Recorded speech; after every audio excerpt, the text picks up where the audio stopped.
En mayo de este año, el gran Juan Rulfo hubiera cumplido 100 años. Su hijo menor, Juan Carlos, se dispone a estrenar una serie documental sobre su padre. Esta noche, Juan Carlos Rulfo, en La Pura Verdad.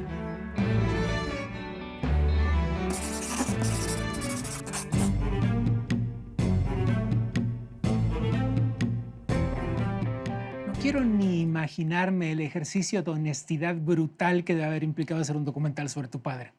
Pues es un redescubrimiento. A ver. Es un redescubrimiento a 31 años de que se fue.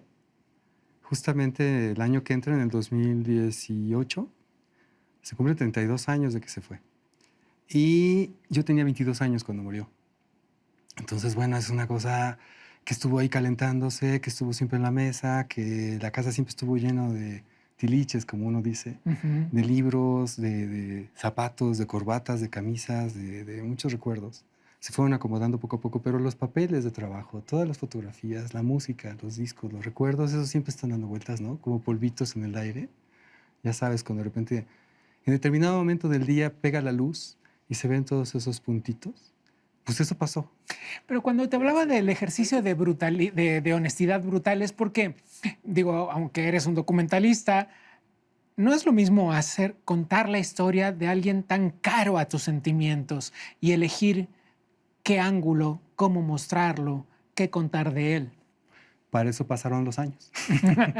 El ejercicio de decantación. Y no en vano pasan los años, y no en vano de repente uno va descubriendo cosas. Y yo no sé si vaya a acabar de hacerlo. O sea, curiosamente yo no sé. Este es un ejercicio en donde voy a acomodar las cosas, pero es inacabable.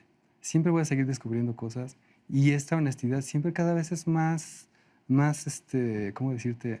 Más brutal, como tú dices, ¿no? Te perdiste de la época de mayor confrontación, ¿no?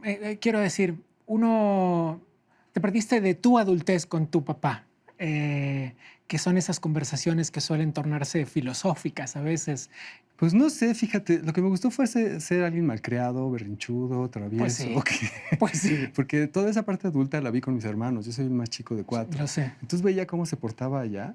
Dije, sí tuve la posibilidad de ver cómo sería el panorama allá adelante. Me llevan 15, 16 años. Entonces, cuando yo tenía 10, allá ya había alguien que tenía 25.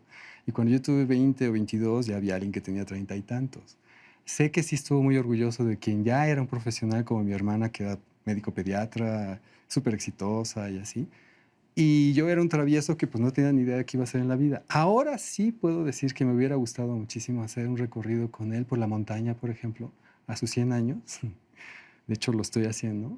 Y ver cómo se detiene a respirar, ver que se detuvo en esa piedra, ver que desde ahí miró hacia tal lugar y desde entonces pensar que todos estos aires que me recorren, pues finalmente están en todas partes.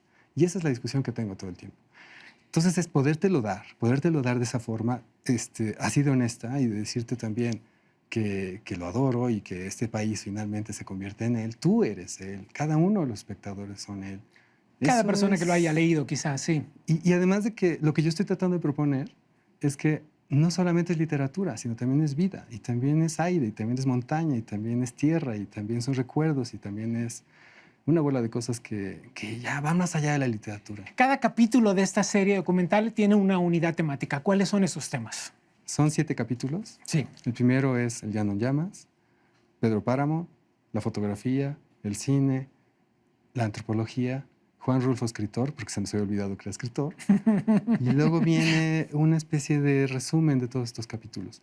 Pero lo curioso es que, por ejemplo, el primero, que es sobre El Llano en Llamas, no es necesariamente ver una traducción de lo que significan los cuentos del Llano en Llamas, sino es una especie de caldo de cultivo, la sopa con la que se hizo este personaje, de dónde salieron los ingredientes, qué es lo que dice fulano, qué es lo que dice la tierra, el campesino, el paisaje, la gente, los recuerdos, la memoria. El indagar de repente en la puerta donde fue el orfelinato, en donde estudió, y el que nos abre la puerta, el señor que está ahí, el velador, y que nos recorra y que nos diga dónde estaban las posibles cosas, dónde estaba la cama donde él vivió, qué sé yo. Y finalmente El Llano en Llamas está dedicado a mi madre, a Clara, y uno dice, bueno, toda la vida está dedicada para este momento que fue su esposa, mi madre, y ese es el libro, El Llano en Llamas. No es tanto los cuentos. Por eso digo que es una cuestión como mucho más humana y más cercana, de tal forma que todo el mundo puede verse parte de esta historia, ¿no? El Pedro Páramo sí es una historia muchísimo más del oficio del escritor, donde sí podemos ver a Eduardo Galeano, a Jean-Claude Carrier, a Werner Herzog, por ejemplo, cada quien desde su ángulo, es decir, un escritor, un guionista de cine y un cineasta, hablando de sus alucines creativos, de cómo le hacen ellos para construir sus rollos, ¿no? Imaginando que mi padre también tenía los suyos. Es decir, estar cerca del escritor, del creador. Luego la fotografía. Mi padre era pues, una especie de pata de perro, ¿no?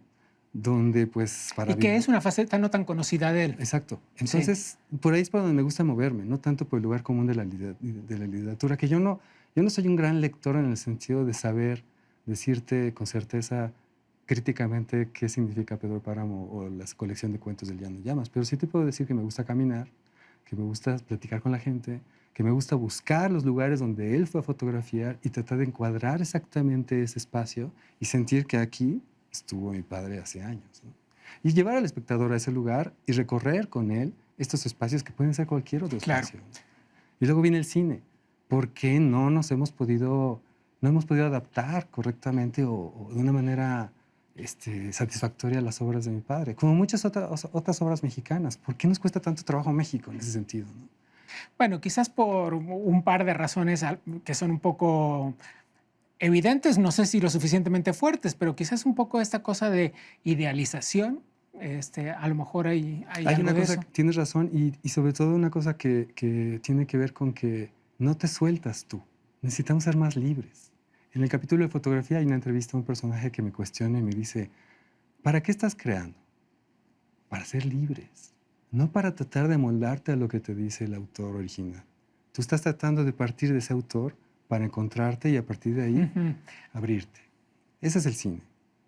Luego viene la antropología. ¿Qué pasó en los años 50 en la cuenca del Papaloapan, en Oaxaca, Veracruz, Puebla, en un lugar en donde de repente se hace una presa, la primera presa, la presa más grande de América Latina, donde en esos momentos, en los 50, muchísima gente, los grandes jóvenes de entonces, grandes almas creativas, están ahí trabajando en lo que era una especie del gran proyecto de renovación de este país, de modernización de este país en los años de Alemán, y acabó siendo un desastre.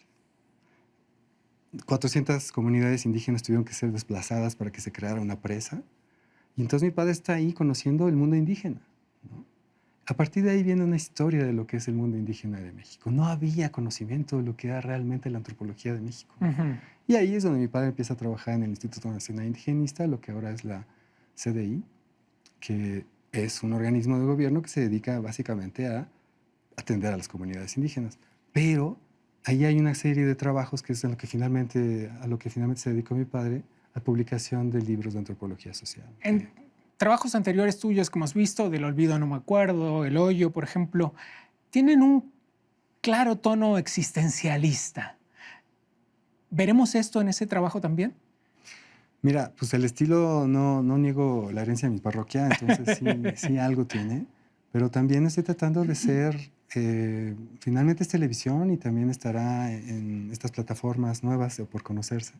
Y de alguna manera trato de invitar al público y a las nuevas generaciones a leerlo y a conocerlo y a conocer al país. Entonces esa es una forma en donde estoy intentando acercarme más. Dijiste hace relativamente poco que todo el mundo conoce a tu papá por la literatura, es un hecho, que mucha menos gente conoce su fotografía, pero dijiste que hay un trabajo más que es el oculto, que era el trabajo de sobrevivir. Explícame. Bueno, todo el mundo piensa que este autor que hizo estas novelas y esta serie de cuentos que es conocido en muchos lugares del mundo y en México en particular, pues tenía la vida resuelta, ¿no? O la tuvo.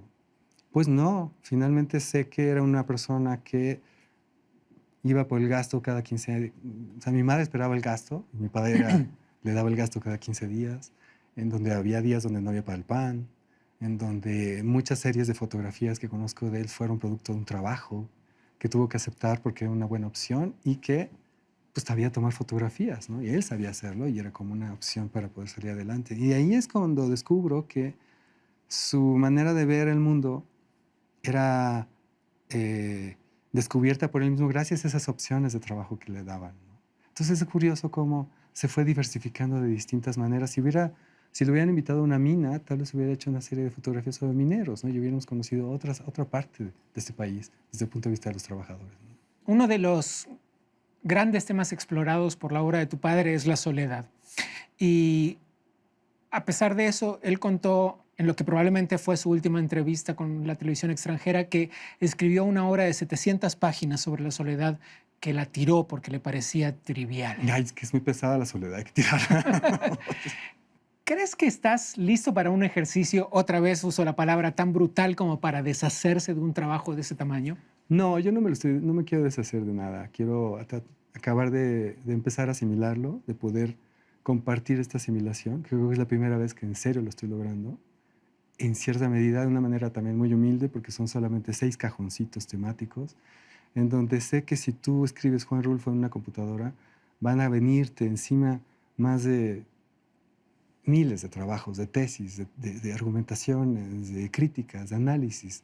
Dicen por ahí que hay más o menos unas 700 páginas de estudios muy sesudos por cada página escrita de mi padre.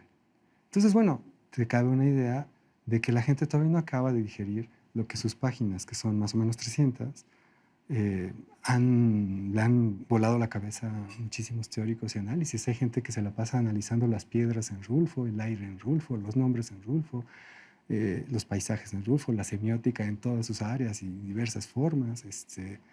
Y yo ahí sí no me meto porque sí me siento un poco como perdido en la parte de los análisis del discurso y todas estas cosas que no sé. Pero lo que tiene que ver con la pata de perro en Rulfo, ahí le entro. Lo que yo estoy tratando de aportar o de proponer es que la vida de un hombre tiene muchos ángulos, ¿no? Y estos son 6 ángulos. Es un cubo y es multidisciplinario. Entonces, en ese sentido, me siento como muy satisfecho pues, de proponer la visión de este escritor desde estos 6 ángulos que finalmente no necesariamente cierran la óptica de este personaje, pero es una Y aportación. que no necesariamente son la verdad acerca de Rulfo. Y siempre lo estoy diciendo. Esta es mi propuesta.